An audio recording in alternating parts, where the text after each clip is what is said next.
Hey, before we dive in, make sure to hit that subscribe button and join our community. Help me reach 4,000 subscribers.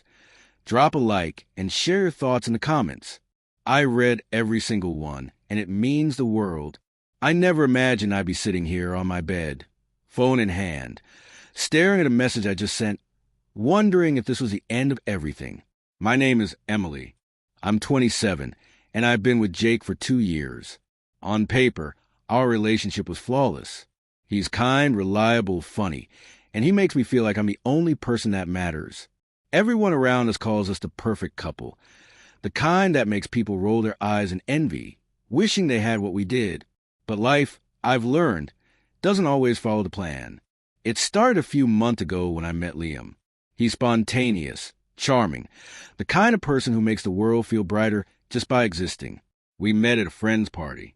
I wasn't looking for anything, constantly telling myself it was just harmless fun, a tiny spark in the calm, predictable life I had with Jake. But that spark grew into something irresistible, something I knew I shouldn't give in to. The first time it happened, guilt hit me like a punch to the chest. It was suffocating. I swore it would never happen again. Then one night, Liam called just to talk, and suddenly, my orderly world with Jake seemed dull, predictable. I lay in bed thinking about Jake, and then there was Liam's voice, making me laugh like I hadn't in months. That's when I made my first real mistake. I didn't stop it. Weeks went by, and I convinced myself I could manage it all. I could still love Jake. I could still be good for him. But inside, I was falling apart. Every text from Jake made my stomach twist. Every smile from him felt like a knife because I was hiding a secret that could destroy everything. Yet, I couldn't let go of Liam. He made me feel alive in a way I hadn't realized I needed. Then came the night everything fell apart. Jake had been texting all evening, saying he missed me, wanted to see me. I was at Liam's apartment, half distracted, trying to write a message to keep Jake calm without giving too much away. My heart raced as I stared at my phone, thinking, how did I end up here? Finally, I sent a message. Not the usual lies, not the careful half-truths I've been crafting. I tried to be honest. I wrote, Jake, I need to be honest. Something happened, and I don't want to lie to you anymore, but it's complicated. I pressed send and immediately regretted it. My stomach sank as I waited. Seconds stretched into minutes, and then my phone buzzed. Complicated? Emily, what does that even mean? Panic hit me. I couldn't half answer this. I typed out the truth in the simplest way I could. I cheated, and I wouldn't block him. I knew I should, but it wasn't that simple. The silence that followed was unbearable. I stared at my phone, silently begging him not to hate me, hoping he could somehow understand. But deep down, I knew he wouldn't. Jake called less than a minute later. I couldn't answer. My hands were shaking too much. He left a voicemail that I still haven't deleted. His voice was calm at first, like he was trying to convince himself. Emily, I need to hear this from you. I need to understand what's happening. Then the edge came, the hurt I hadn't heard before. You're breaking my heart, Emily, and I don't know if I can take this. I spent the night replaying every decision I'd made, every moment I could have stopped myself, every lie I'd told to keep my secret hidden. I kept thinking about Jake's face when the truth hit him, the shock, the hurt, the disbelief. Terrifying, not because I feared being caught, but because I couldn't bear hurting someone who loved me so completely. The next morning, he confronted me in person. He was quiet, and that silence was worse than anger. His eyes were red, not with rage, but sadness. Disappointment weighed heavier than any fury could.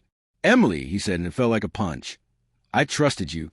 I thought we were building something real. And now you say it's complicated, that you won't even block him. How am I supposed to process this? I tried to explain, tried to justify my actions, told him it wasn't about him, that it was my confusion, my needs. But he shook his head. No, Emily, it's about us. It's about the fact that you didn't care enough to protect what we had. And now there's someone else, and I'm supposed to accept that. I had no words. No excuse could make this right. I wanted to cry, apologize, beg for forgiveness, but I knew it wouldn't change anything. And yet, I could see he still loved me. That made it even worse.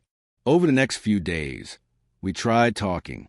I begged him to believe that my feelings for him were real, that Liam didn't mean what Jake meant. But every conversation ended the same way. Jake walking away, leaving a heavy silence, his face unreadable. Then came the moment I'll never forget. He sent me a message.